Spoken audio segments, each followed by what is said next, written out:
to be here today. I want us to keep that energy high, the frequency high. That's what I keep saying. We can feel it out here with all the honking and all the good things. I'm excited to be here with all the wheels. I was just saying, I can't believe that everywhere we meet, we have to like be in our cars. It's really weird, but it's okay. We here and we together, and it's all right. So I'm excited that we're putting it in drive right now. You see? It's time to be in drive because we have 6 days to go. 6 days. Can you home for 6 days? If you told me last year that I would be here, you know, on October 28, 2020, if you told me 2 years ago that I'd be standing here October 28, 2020 with a bunch of trucks in Phoenix, Arizona, along with a woman who's going to be the next vice president of the United States, I'd say, yeah, I would say, why not? I can see that, and I'm open. I'm open for change, you know what I mean? Because change is good, and change is necessary. It's inevitable. That's why we're all here. But damn, changing the status quo is hard work. It is really hard work.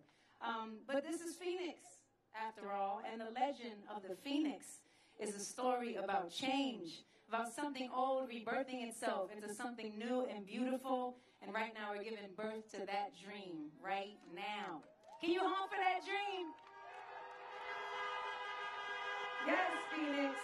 I feel everybody showing up today. I feel the fire. We're showing up for our communities, for our loved ones. We vote to show our children that we're doing everything in our power to build a world that's safer, that's saner, that's brighter, that's more equitable for them.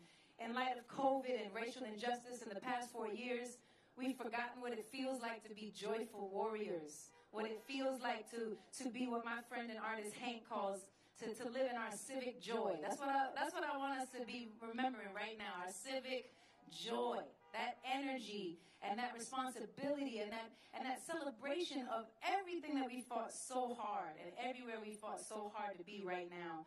So joy is a form of resistance, and we can and we should feel joyful about exercising the rights we fought for. Let's celebrate our role in democracy, even as we acknowledge that the system needs major overhaul. We definitely know that. There you go. Every time we show up, we balance that hope deficit, you know? When we look at our kids, when we wait in those long lines doing the electric slide, we fill our tank, because this might be some lines, but I don't want y'all to get off of the line. Tell your friends, we got to stay here, do the electric slide or something, make it happen. You know, every time that we look at our kids and our cousins and our friends, and we see in all the young people, everybody engaged like never before. I see it. I see everybody voting to support Black lives, LGBTQ rights, climate justice, justice of all kinds. We are showing up for justice. Yes. We even see it in 94-year-old Mildred Madison, who didn't receive her absentee ballot in time and drove 600 miles round trip to vote in person. Now that's commitment. Thank you, Mildred. She wasn't playing around, and that's the type of commitment that we have today, the type that we not only have today, but tomorrow and the next day and every day. How incredible is it that we have Dr. Hero Tiperneni, an Indian-American woman invested in healthcare and education, running for Congress, and Mark Kelly running for Senate. That legislation, we were just talking about that legislation hasn't been able to pass for COVID relief and gun safety because we didn't have a majority. So we have to vote our values all the way down the ballot. On my ballot, it was super important for me to vote for the judge of the civil court who was thoughtful about sentencing and investing in criminal justice reform. So we have to do it all the way down the ballot. As voters, you know, I just said, we're the boss. We're the boss of America. Yes, and all the elected officials, you know, we get to be involved in what is happening. We get to show up. We have to tell them what to do, what we believe in, and that's the power that we have. You know, we are here to exercise it, and we have 6 days left to pull this power move. So, if you haven't voted yet, Arizona, you still have options. You can vote early today in person. You can return your mail ballot at the drop box at the polling location in your county. You can show up and rock and dance in the long line. You're gonna do it.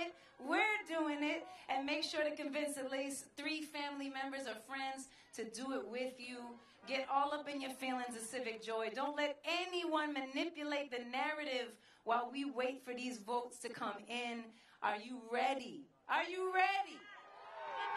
Are you feeling good? Are you the boss? Let's keep this energy high. Let's keep being out here. Let's keep showing up. Let's be full of hope and joy. The phoenix is rising. We are rising. And now I get the distinct honor to introduce the original joyful warrior, the brilliant, compassionate leader working relentlessly to bring Americans together, the next Vice President of the United States, Senator Kamala Harris.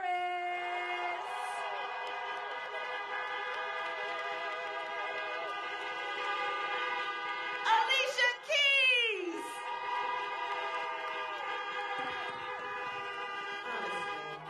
I just want to say something. Alicia Keys, I've known her for a long time, and the thing is that she has a gift. We all know that. She has a gift. She has an incredible voice. She is just such an incredible talent as a musician, as a writer, and she always, on top of all of that, shows up. And shows up for our country, shows up on issues, and does it with incredible courage, but always truth-speaking. And we have to applaud an artist with the gift that she has, who does it all, and does it all always with grace and with conviction. Can we again give it up for Alicia Keys? Can you honk for Alicia Keys?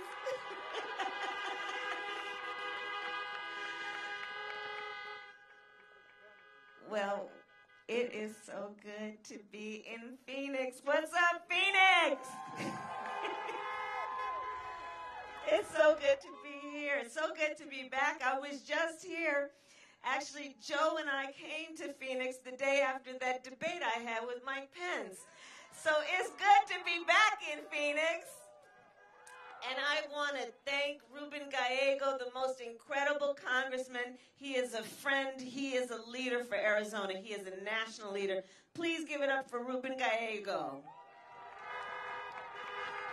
And Congressman Greg Stanton, again, a great leader who is a leader always fighting for the people of the state. Hiral Tiparini, she is going to get this done, candidate for Arizona 6. Phoenix Mayor Kate Gallego, thank you. What a powerhouse. So this is a good time. This is a good time. 6 days to go.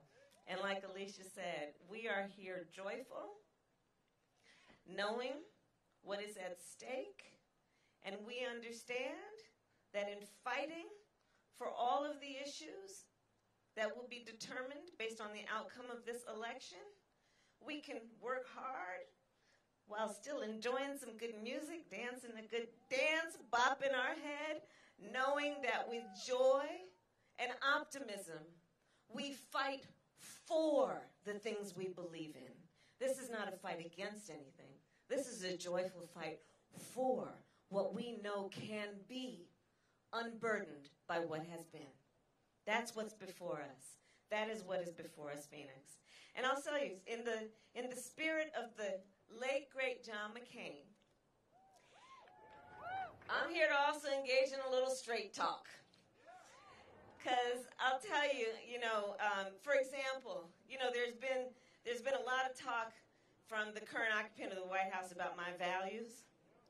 Well, let me just tell you, in the spirit of John McCain, I am a proud, patriotic American who is very clear thinking about the values we as Americans share when it comes to knowing that the Commander-in-Chief of the United States of America should have as his first priority the health and well-being of the American people.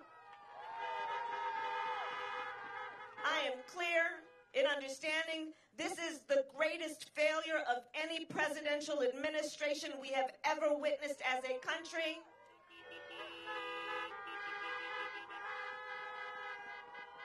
And I know that we are all prepared to stand for the democracy of our country and to stand for this country we love. And the challenges they're great. We are facing right now probably 4 crises that have converged at one time.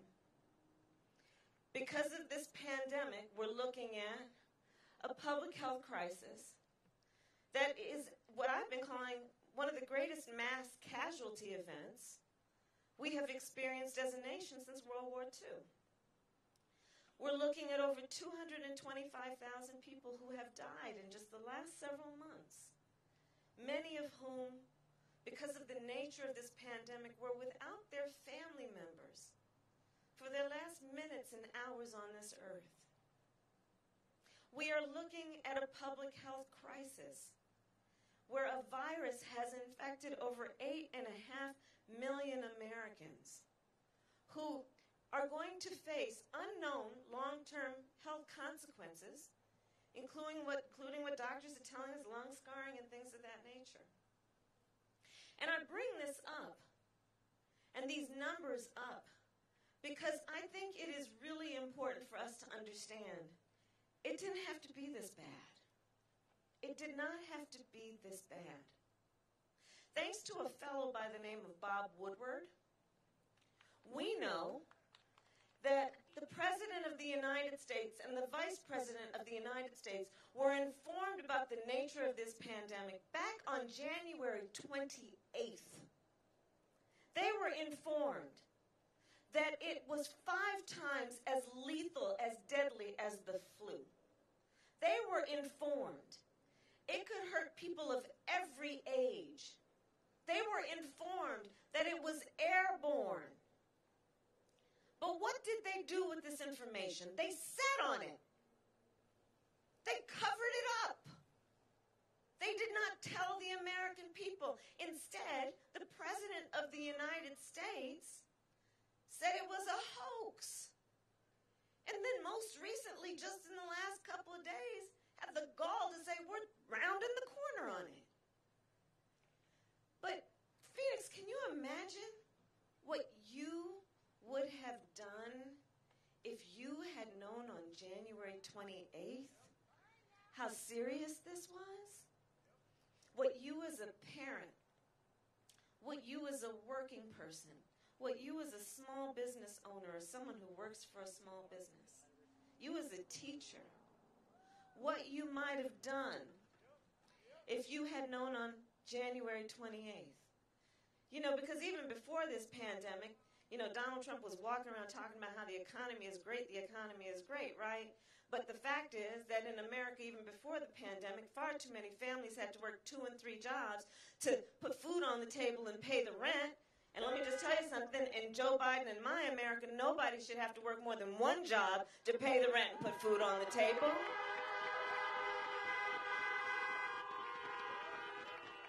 Even before this, we were looking at the fact that the average American family had less than $1,000 in savings. But how people would have prepared. Shoot, how people would have bought a little bit more toilet paper had we known what this was all going to be. And Lysol. But I make light of it because the reality is they knew. And they did not tell the people because they put politics in front of the priorities of the American people. And so we are now in this public health pandemic. But it is even worse than them covering it up. You do know that the President of the United States, with his boy, Bill Barr, are in the United States Supreme Court right now suing to get rid of the Affordable Care Act in the midst of a pandemic. The Affordable Care Act, which was brought to us by President Barack Obama and Vice President Joe Biden and brought health care to over 20 million people who did not have it, protected people with pre-existing conditions so that they could not be denied coverage based on a pre-existing condition. Honk if you know somebody who has diabetes. Honk if you love somebody who has high blood pressure. Honk if you know somebody with breast cancer. Honk if you know somebody with lupus. And they're trying to get rid of it. You know, and part of it, I just have to say, you know, even when he was running for office, it was clear that the man just had this very weird obsession with trying to get rid of whatever Barack Obama and Joe Biden created. And this is just an extension of that. But here's the thing, Phoenix. We don't really want presidents who have weird obsessions, do we? No. Joe Biden is saying, instead of trying to get rid of the Affordable Care Act, Joe and I are saying, no, let's expand coverage. Let's expand coverage, understanding we need to bring down Medicare eligibility to age 60. Let's expand coverage in terms of bringing down the cost of prescription drugs, bringing down the cost of premiums. Let's expand coverage, understanding when we're talking about health care, the body doesn't just start from the neck down, it is also the neck up, and we need to have mental health care available for everyone who needs it.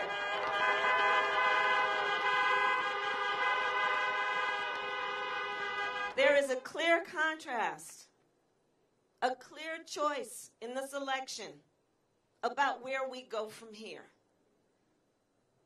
A public health crisis, an economic crisis. We are looking at an economic crisis that is being compared to the Great Depression.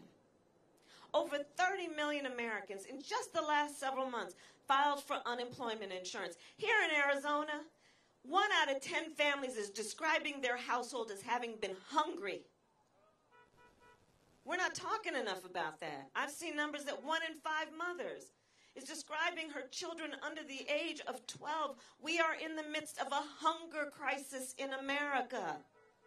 Here in Arizona, 1 in 9 families could not pay their rent or are worried about being able to pay their rent next month. Here in Arizona, 1 in 4 small businesses have gone out of business. And there is a clear contrast. Because on the one hand, you have Joe Biden, who when asked, how do you think the economy is doing? Joe Biden will say, well, tell me how working people are doing. Tell me how working families are doing. Joe Biden who says, you want to talk to me about the economy, then let's talk about what we need to do. Because we are not going to raise taxes on anyone making less than $400,000 a year. We are going to increase middle-class tax cuts. We are going to ensure that families, working families, do not pay more than 7% of their income in child care.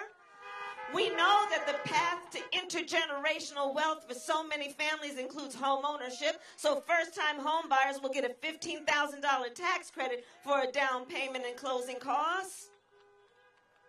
That's how Joe thinks about the economy. On the other hand, you have Donald Trump, who when asked, how's the economy doing, you know what he says almost every time. Well, how's the stock market doing? How are rich people doing? Which is why one of his first orders of business was to pass a tax cut benefiting the top 1% and the biggest corporations in America, to the point that we will be faced with a $2 trillion deficit. Well, let me tell you, if we do what we need to do in these next 6 days, Joe Biden and I are about to get rid of that tax cut. And invest that money in working families. Invest that money in building up our infrastructure, building back up our roads and bridges, building back up what we need to do around renewable energies. And that's going to be about millions of jobs. Because we know when you invest in the American worker, in American families, we as an economy will always do well. There's a clear choice in this election. The crises that we are confronting include a long overdue reckoning on racial injustice in America.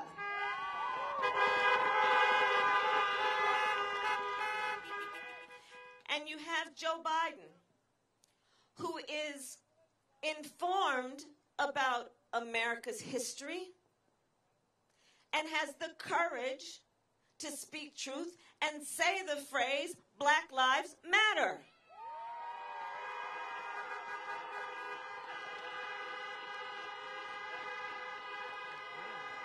Joe Biden, who understands it may be difficult to hear, But we've got to confront racial disparities in America, in our healthcare system, in our economy, in our education systems. Joe says we need to deal with small businesses, so many minority and women-owned small businesses who have gone out of business. And so we will invest $150 billion in low-interest loans and access to capital for those businesses. Joe knows we need to deal with the criminal justice system. It must be reformed, and do that, and do it in a way that is about getting rid of private prisons, getting rid of cash bail, which is an economic justice issue as much as it is a criminal justice issue. Decriminalizing marijuana, expunging the records of people who have been convicted for marijuana offenses. Joe Biden knows we have to deal with policing, and we have to hold anybody accountable who breaks the law. And so we will put in place a ban on chokeholds and carotid holds. George Floyd would be alive today if that were the case. We will say there needs to be a national registry for police officers who break the law, because you can't just do it in one place and then get fired and move to another place and get hired. That's not right. Joe Biden has the courage to speak these truths in a way that is about bringing folks together and fixing the problems we know exist. On the other hand, you have the current President of the United States, who went on a debate stage, debate before last, refused to condemn white supremacists, and then doubled down, saying stand back and stand by. And be clear, this is a pattern. This is the fellow who ran for office, partly on a campaign theory to suggest that the first black president of the United States was an illegitimate president of the United States. This is the same person. There's a pattern here, Phoenix, who on the tragedy of what happened in Charlottesville, remember that. People were peacefully protesting racial injustice. There was a young woman who was killed in that protest. And on the other side, there were neo-Nazis wearing swastikas, carrying tiki torches, hurling racial and anti-Semitic slurs. And the commander-in-chief said there were fine people on both sides. A person who came into office calling Mexicans rapists and criminals. A person who came into office and one of his first orders of business was institute a Muslim ban. We deserve so much more. Let me tell you, Joe, in his heart, in his soul, is running knowing that we must bring our country together and give dignity to all people. Joe knows it is time to end this attempt to spew hate and division among us. It is time to end trying to get Americans to turn on each other. Joe knows the real sign of someone's strength is not based on who you beat down. It's based on who you lift up.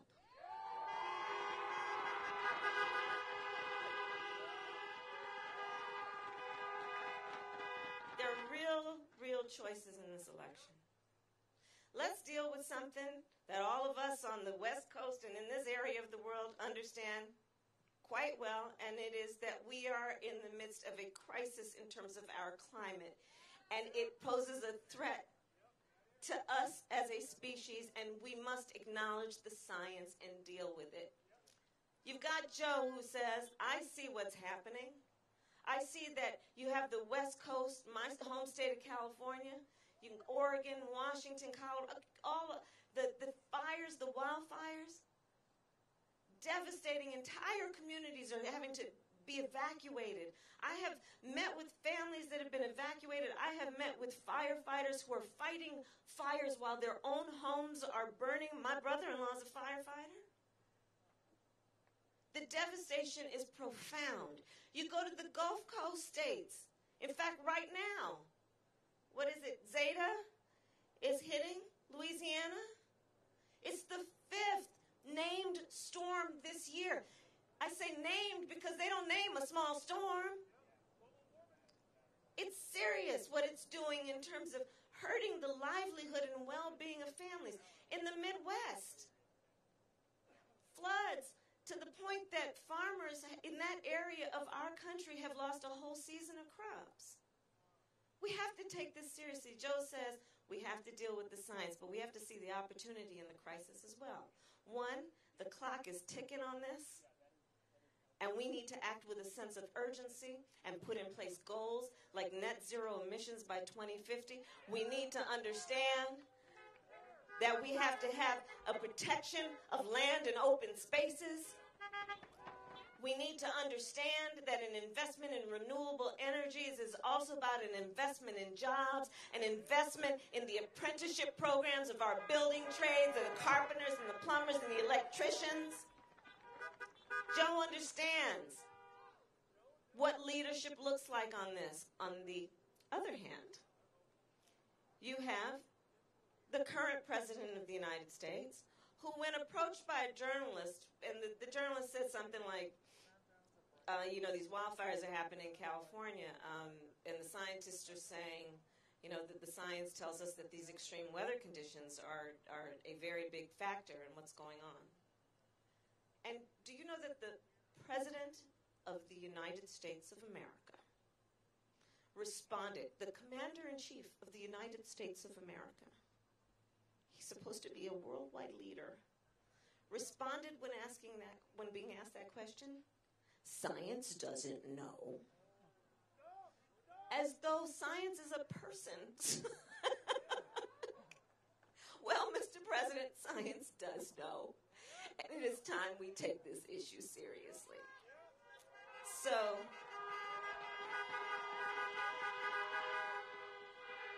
the stakes are high. The stakes are high, Phoenix.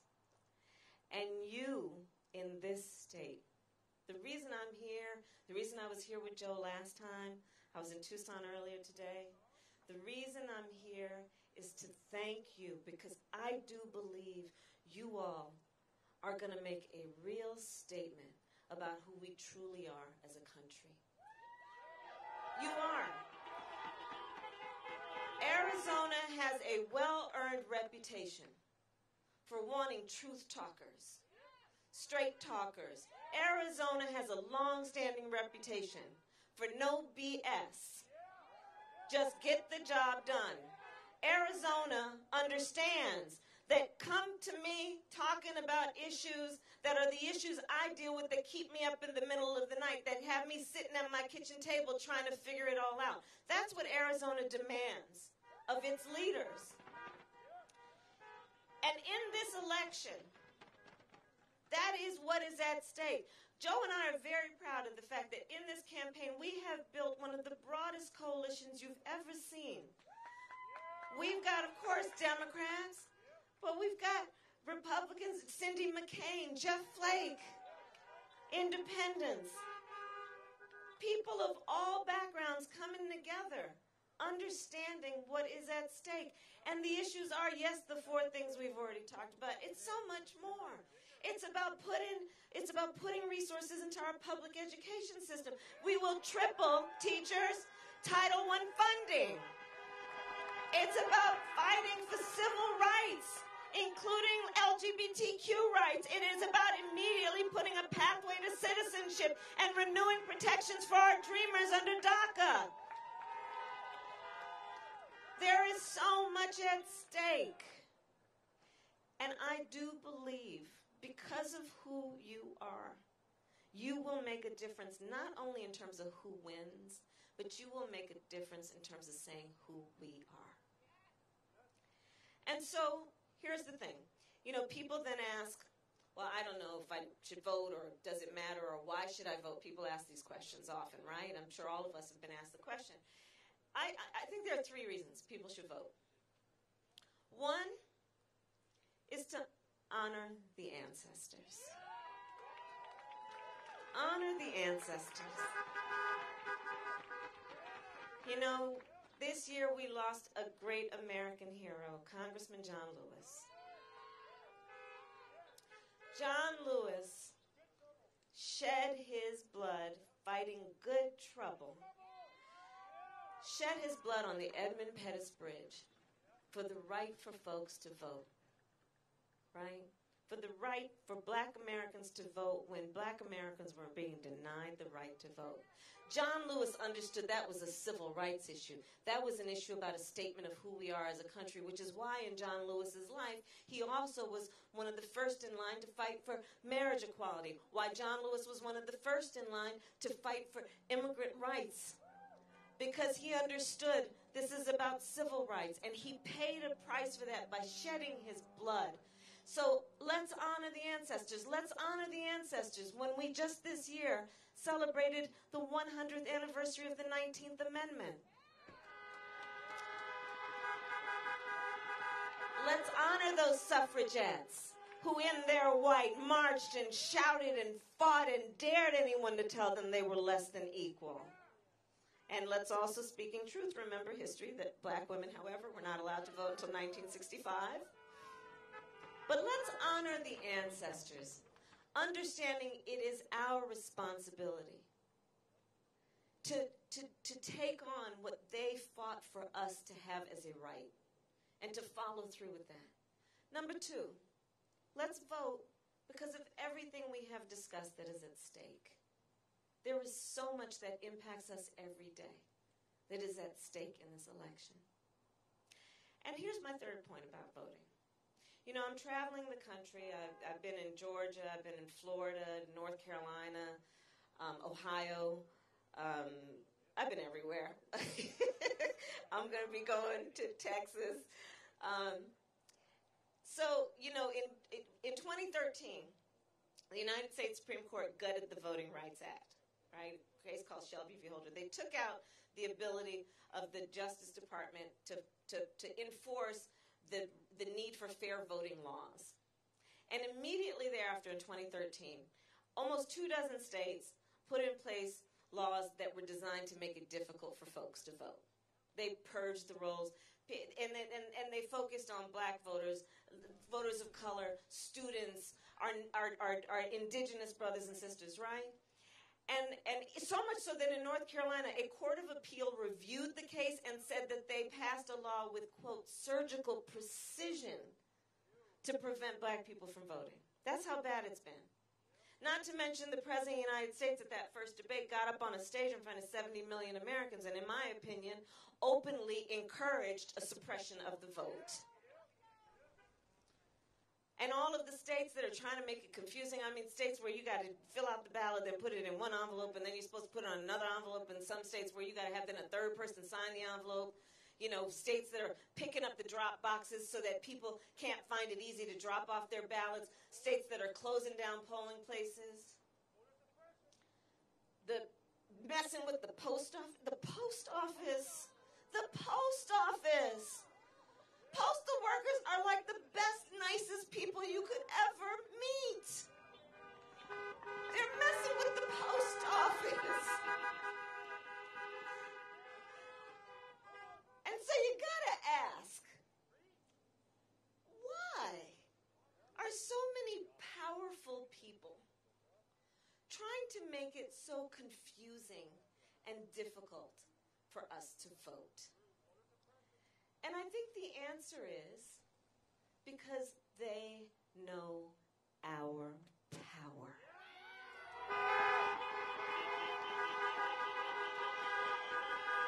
They know our power. And so let us not let anyone ever take our power from us. Let us use the power of our voice at election time through our vote. Because the power is with the people.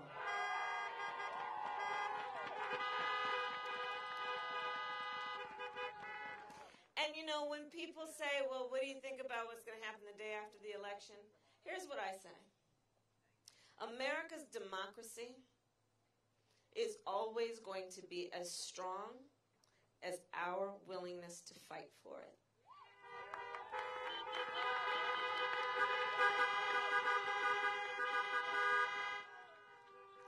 So my last point is this.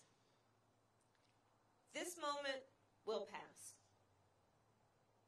And years from now, our children, our grandchildren, and others, they are going to look in our eyes, each one of us, and they will ask us, where were you at that moment? And what we are all going to be able to tell them is so much more than just how we felt. We will tell them what we did.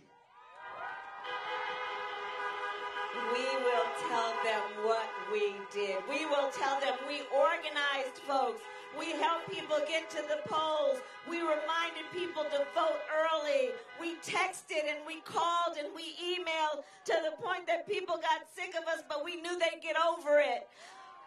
We did everything that was necessary to remind each other that we are not alone, that we are in this together, that we each have the power, and that we love our country and are prepared to fight for its ideals.